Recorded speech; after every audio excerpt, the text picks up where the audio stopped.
Frédéric Bell est comédienne. Elle a joué dans des films à succès, comme Camping Bonjour. ou Les Visiteurs 3. Avant chaque rôle, c'est le même rituel. Ça va? Ça va bien, toi? Oui, t'es très en beauté. Merci. Elle vient prendre conseil auprès d'Angélique. Alors justement, il y a une grosse série américaine qui se tourne en novembre. Je suis en train de passer le casting en ce moment. On m'appelle, il y a une négo derrière et ça nécessite un déplacement. Angélique n'est pas une agent de star. Elle est astrologue. Depuis plus de 10 ans, avant chaque grande décision, Frédéric veut savoir ce que les planètes lui réservent. Alors, voici mon thème. Il est beau. Il est comme toi, il est beau. Il est coloré. Absolument. Cette succession de signes incompréhensibles pour le commun des mortels, c'est ce que l'on appelle le thème astral. Selon les astrologues, la position des planètes a une influence sur chacun d'entre nous. Jupiter, c'est la planète de la chance, de l'expansion. On sait que novembre, c'est une très bonne période pour toi, particulièrement au niveau créatif. En clair, selon l'astrologue, le ciel s'annonce particulièrement clément avec la comédienne. Son casting américain aurait toutes les chances d'aboutir. Il se pourrait aussi que ta notoriété dépasse les frontières. 2019, oui, c'est une très bonne année pour toi. C'est un grand Super, déjà que tout va bien, alors là, ça va aller encore mieux. Angélique a-t-elle vu juste? Une chose est sûre, l'astrologie n'est pas reconnue comme une science, ce qui ne l'empêche pas de faire de plus en plus d'adeptes. Une croyance qui depuis toujours séduit les grands de ce monde. Du général de Gaulle à François Mitterrand, en passant par l'ancien président russe Boris Eltsine. Ces chefs d'État auraient tous eu recours au service d'astrologues. Raymond Domenech a lui aussi reconnu avoir fait appel à l'astrologie pour sélectionner des joueurs de l'équipe de France de football. Certains patrons recrutent également leurs employés en fonction de leur thème astral. Plus de la moitié d'entre nous lisent leur horoscope tous les matins et une personne sur 10 a déjà consulté. Alors quels sont les secrets des astrologues pour nous rendre toujours plus accros aux prédictions du ciel? Christinas est l'astrologue la plus écoutée de France. Des millions d'auditeurs attendent tous les matins de savoir de quoi leur journée sera faite. Gémeaux, l'un de vos projets nécessite une mise de fonds? Si vous êtes né entre le 20 février et le 20 mars, vous êtes Poisson. Et la journée est plutôt mal partie. Poisson, le Soleil et Mars étant fâchés toute la semaine, vous serez contrariés et c'est certainement encore une fois une question d'argent qui fera problème. Bonne journée à tous. Mais alors, comment fait-elle pour prédire, avec autant de détails, la journée de chacun d'entre nous? Contrairement à la voyance, l'astrologie prétend reposer sur des éléments tangibles, le positionnement des planètes et des étoiles. C'est ce que Christina se passe en revue tous les matins. J'ai un logiciel, voilà, qui me donne... Bon, ça, c'est les éphémérides telles qu'elles sont données par la NASA. Et ensuite, je peux avoir le ciel maintenant, tel qu'il est en ce moment au-dessus de nos têtes. En fonction de votre date de naissance, les astres n'auraient pas la même influence sur votre journée.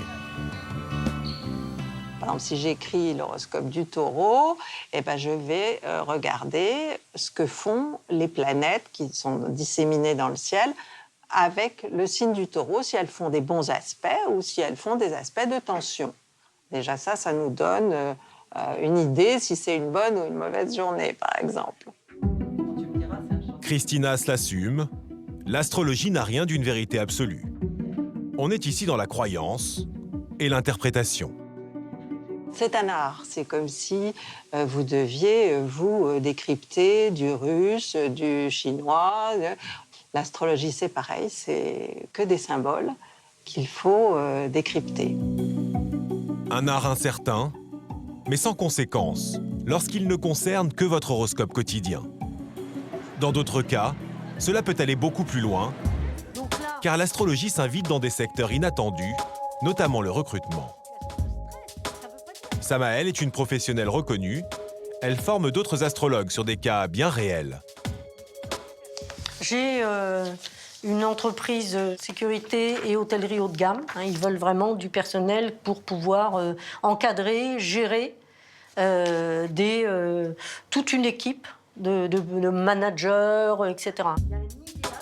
Le directeur de cette grande entreprise souhaite rester anonyme. Et pour cause, recruter en fonction de signes astrologiques est interdit. C'est tout bonnement discriminatoire. Pourtant, de plus en plus de patrons sollicitent Samaël, car elle joue sur une ambiguïté. J'ai travaillé pour la formation, j'ai travaillé pour l'entreprise, j'ai été directrice d'un centre de formation et à ce titre, j'ai une compétence aussi pour faire des tests de personnalité si besoin est. Aux yeux de la loi, Samaël serait donc une consultante en ressources humaines. J'avais un lot d'environ 27 CV qui me restaient après un premier tri et je vous en ai sélectionné 2. Les 2 derniers candidats ont des compétences égales. Voilà, donc vous avez le thème d'une jeune femme scorpion. Hein, voilà, on a le CV qui va avec. Et ici, les filles, là, donc on a le CV d'un monsieur que vous voyez Sagittaire. Et on voit qu'on a ici en plus un ascendant Lion. Et pour les départager, c'est bien aux astres qu'elle s'en remet. Pluton et Saturne, ça vous fait penser à quoi? La loi, l'enfermement, les prisons. C'est plutonien, c'est sûr, tu la mets pas dans un hôtel de luxe. Hein. Selon les astrologues, la jeune femme ne serait pas née le bon jour.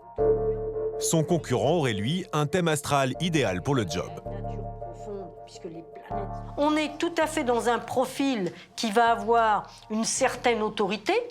Hein, vous le sentez là quand même, hein, c'est voilà. Hein. Est-ce que c'est quelqu'un qui est en quête d'une réussite absolument et d'être vu socialement? Non, pas trop. Ben non, regardez, on a la maison 10 qui est où?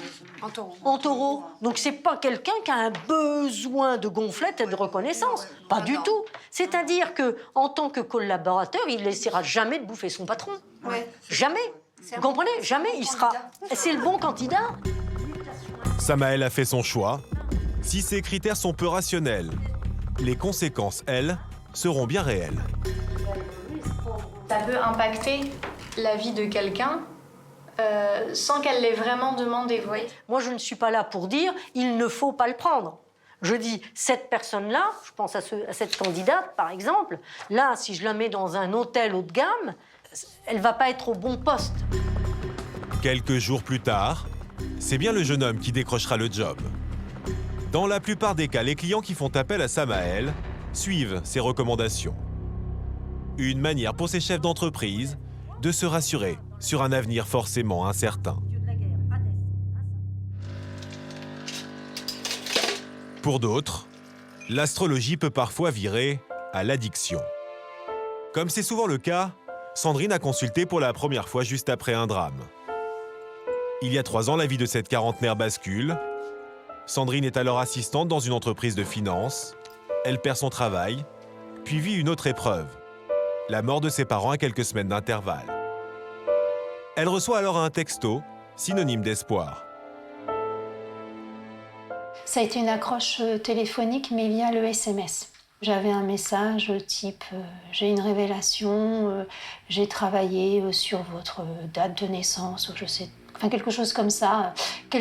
Un avenir merveilleux, ce profil, enfin vous voyez ce type d'accroche qui peut vous faire penser que « Ah, ça y est, la solution à mes soucis va arriver ». Elle vient d'être démarchée par l'un des nombreux sites d'astrologie en ligne. Il propose des consultations téléphoniques. Sandrine saute le pas. Et à l'autre bout du fil, l'astrologue sait trouver les mots. Effectivement, c'était vraiment des choses très jolies qui m'avaient été dites. Et forcément, quand on n'est pas bien, qu'on n'a plus personne et qu'on vous annonce vraiment du tout beau, du tout rose, on se dit « Waouh, c'est super !» Très vite, Sandrine est prise dans l'engrenage. Comme ça n'arrive pas, on est dans l'addiction, on se dit « Mais mince, on m'a dit ça !» Et ça n'arrive pas. Donc on reconsulte. À partir du moment où, pour bien dormir, on a besoin d'avoir son médium, c'est une addiction. On ne peut pas s'endormir sans ça. Comme un somnifère. Une addiction qui coûte très cher. Pendant 6 mois, Sandrine contacte quotidiennement ses astrologues, jusqu'à 3 fois par jour. C'est 15 € les 10 minutes, et puis après, le dépassement, c'est X euros par minute, etc. Et 150 € au début, ça paraît pas grand-chose, hein. Et puis après, on vous vend des forfaits à 200, 300, 700, 900, 1000. Puis un jour, vous entendez 7000. Au total, Sandrine dépense plus de 9 000 € et très vite, elle n'arrive plus à payer son loyer. J'ai dû vider mes meubles de façon rapide. Toutes mes affaires sont un petit peu éparpillées partout. Et surtout, ils m'ont privé de mon toit, c'est surtout ça. Je ne sais pas si vous vous rendez compte que si je n'étais pas hébergée, je serais SDF. Sandrine a porté plainte pour abus de faiblesse. Comme elle, une vingtaine de victimes se retournent aujourd'hui contre cette société. Nous leur avons fait parvenir plusieurs demandes d'interview, restées sans réponse. Pour en savoir plus, nous décidons de postuler, et c'est beaucoup plus facile. Oui, bonjour madame, je vous ai envoyé ma candidature. Oui, allô, bonjour madame. Vous maîtrisez quel support? Alors, je ne connais pas les cartes, je ne connais pas le marc de café ou d'autres arts divinatoires comme ça. Mais ça m'intéresse beaucoup, je me demandais si vous pouviez pas me former là-dessus, justement. Sans même envoyer un CV, nous obtenons un rendez-vous dès le lendemain. Ce que je vous propose, c'est qu'on puisse se rencontrer. Vous restez jusqu'à quand sur Nice? Alors, je suis là tout vendredi, toute la journée. Eh ben, on va dire demain. Super!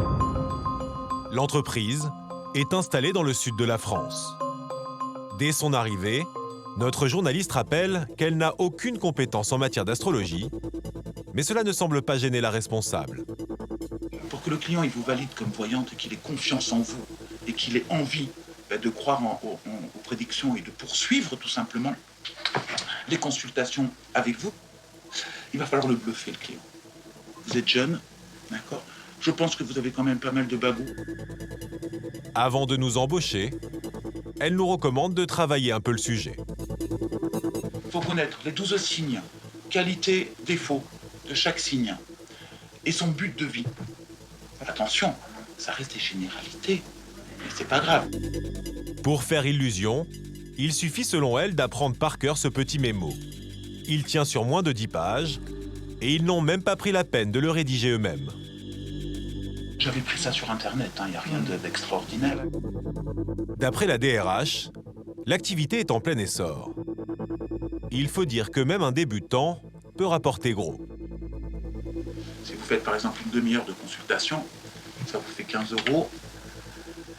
Et on a dit 20 minutes multipliées à 4,50, ça fait 90 €, plus les 15 € du départ, ça fait 105 € pour 30 minutes de consultation. C'est très cher. C'est des tarifs élevés. Ravi de cette rencontre. Moi aussi. Malgré ces pratiques douteuses, les planètes restent bien alignées pour cette société. L'an passé, elle a réalisé plus de 30 millions € de chiffre d'affaires.